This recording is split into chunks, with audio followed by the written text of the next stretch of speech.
Hi.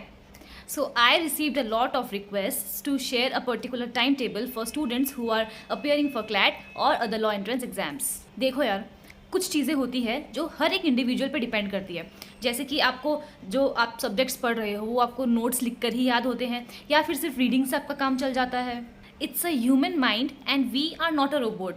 सो किसी किसी के लिए 3 से 4 घंटे सही तरीके से पढ़ना भी सफिशिएंट होता है, तो कई बच्चे पढ़ते हैं 8 से 10 घंटे भी। I would like to request you कि आप अपने किसी भी फ्रेंड से, कॉलीग से, टीचर से, कोई भी हो, उससे आप ये ना पूछें कि आपका टाइम टेबल क्या होना चाहिए या वो आपको रूटीन बना कर दें। और दूसरी बात, ना ही आप अपने टाइम टेबल को, अपने रूटीन को किसी और के रूटीन के साथ कंपेयर करो।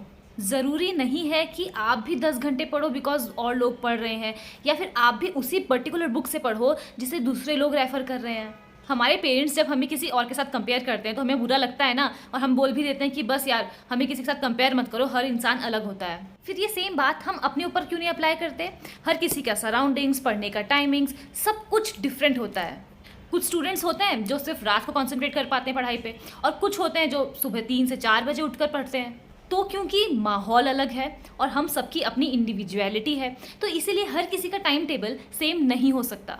अब आप सोच रहे होंगे कि ये मैडम कब से भाषण दिए जा रही है और जो इन्होंने लिख कर रखा है कैप्शन में कि रूटीन बताएंगी, वो तो ये बता ही नहीं रही है। तो सुनो, एक पेन लो और एक पेपर लो और अपना टाइम टेबल आप खुद बनाओ। ऐसा मत करना कि लॉजिकल रीजनिंग पढ़ रहे हो, समझ आ रहा है, अच्छा लग रहा है, तो कहीं एक हफ्ते तक सिर्फ लॉजिकल रीजनिंग ही पढ़ते रहो।